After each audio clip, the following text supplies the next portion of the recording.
Story time about how my brother caught me hooking up with his girlfriend. My brother started dating this girl last year and they were hanging out every day. Also around that time last year, I started to figure out my sexuality. Well, since my brother and her would hang out every single day at my house, I would see her all the time. And I started to get little feelings. Something came over me, baby. I was like, God is a woman. I just kind of came to the conclusion that I liked girls. Since she was dating my brother and they were home all the time, me and her kind of started talking too. We exchanged Snapchats, just a friendly exchange. Keep in mind that at the time, she didn't know my sexuality. Nobody did. So that night, after we exchanged Snapchats, I was Snapchatting somebody else, and I was sending them some explicit pictures. Since I recently just added my brother's girlfriend on Snapchat, her name was at the top, so I accidentally clicked on her name and sent her the explicit picture. I didn't even realize that I did that until I received a snap from her out of nowhere, and she had sent an explicit picture back, like for part 2. This is part 2 of how my brother caught me hooking up with his girlfriend. So like I said, I accidentally sent my brother's girlfriend an explicit picture on Snapchat.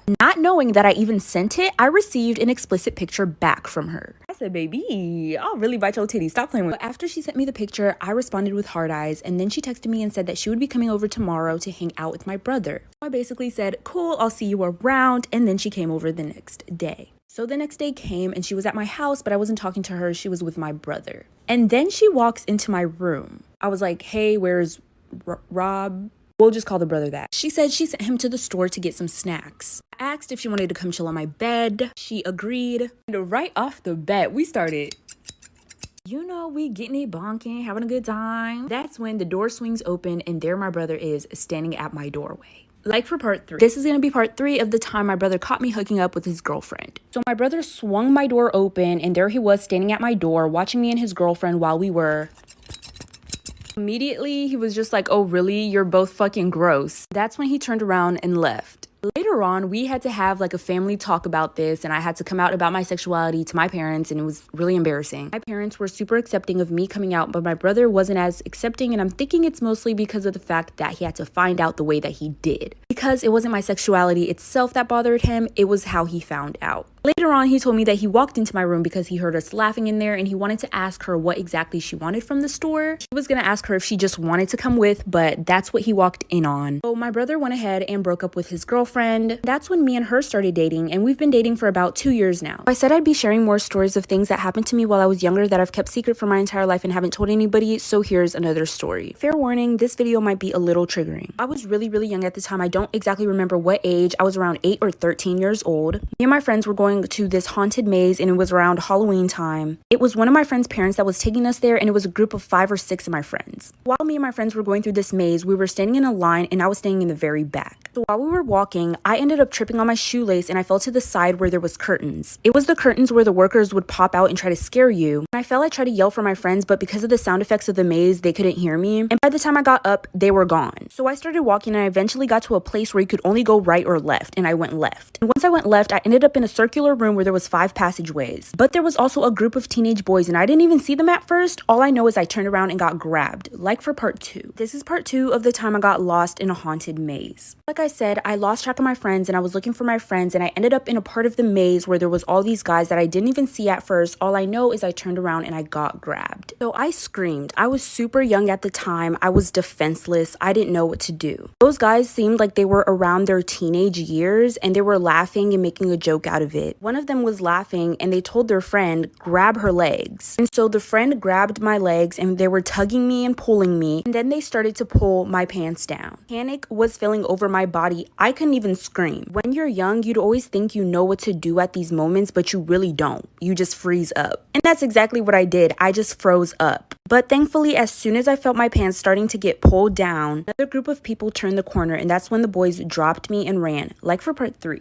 This is going to be part 3 of the time I got lost in a haunted maze. Like I said, another group of people started to turn the corner. That's when the boys dropped me and they ran. Those group of people didn't really get to see what was going on, so they asked me if I was okay. I told them that I was good. Me being super young and scared, I didn't really want to tell them what happened. My parents were also really iffy about me going out, and I didn't want there to be a situation that would make them not trust me anymore. So they started to walk me out of the maze, you guys. And I'm guessing we were nearing towards the exit. But as we were nearing towards the exit, I completely forgot about the boys. I had realized that I didn't have a bracelet that I was wearing. Me being young and trying not to annoy the people that found me and were helping me get out of the maze, I wanted to turn around, but I didn't want to tell them that I needed to turn around because I lost something. So I ran back. As I was running back, trying to find this bracelet in this maze, I had ran into the same group of teenage boys who assaulted me. Like for part 4. This is going to be part 4 of the time I got lost in a haunted maze. I had lost something in the maze, and once I ran back to find it, I had ran into the same group of teenage boys who assaulted me. Like I said previously, I had completely forgotten about these boys. How did I forget about these boys? I'm not sure. I was very young, very dumb, and I wish I wasn't scared at the time to tell those people who were walking me out of the maze that I had lost something, because I'm sure they would have been nice enough to help me find it. But I was scared. I didn't want to annoy them.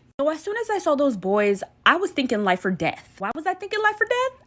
I'm not sure, but that was my instinct. So I took it upon myself to do the dash, and I ran and ran and ran, and I did not look back. I didn't remember which way to go out of the maze, but I somehow did make it out. Thankfully, the Lord was really watching over me that day. And once I got out, I was screaming for my friends.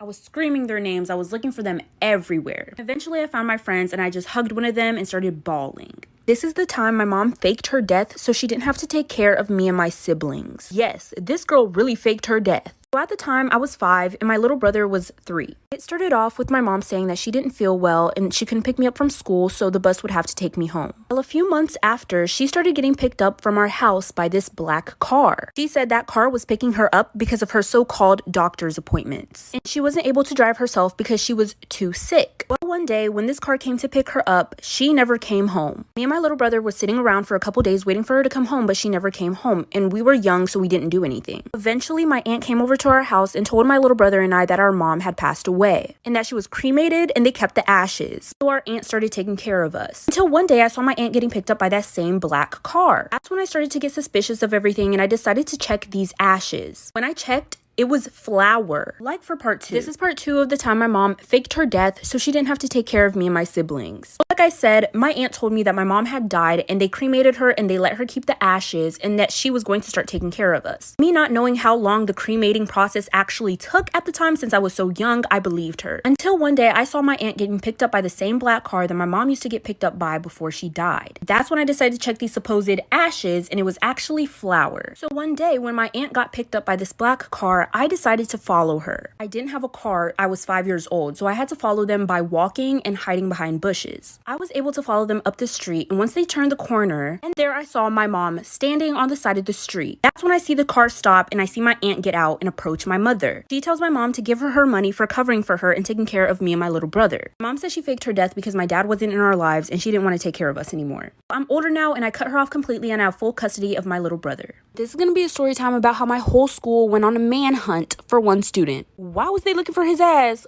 I'm gonna get into it. Let me clarify right now that I am a victim. I do not want nobody in the comments saying, why didn't you do this? Or why did you do this? It could have been me. It could have been any of us. That's why I minded my business throughout this whole thing. So I got to school a little late that day, but when I got to my class, I could tell there was a little tension in the air. I didn't know what it was, whether it was a teacher having a problem with a student or a student having a problem with another student. I just knew that the energy was off. So I'm sitting down in class minding my business per usual. The next thing I see is my teacher try to grab this one boy's phone. He immediately snatches it off his desk before she can grab it. That's when they get into this little tug of war type of thing. But the next thing you know, everybody sees this boy mollywop the teacher in the stomach. She falls and he runs out the classroom. Some kids started laughing and thought it was funny until the teacher wasn't waking up. This is when things get bad, like for part 2. This is going to be part 2 of the time my whole school went on a manhunt for one student. So like I said, this kid punched this teacher and ran out the classroom and the teacher wasn't waking up anymore. So as you can imagine, a room full of drained high school students who just woke up a few hours ago, we were all kind of just like looking around at each other. No one thought to,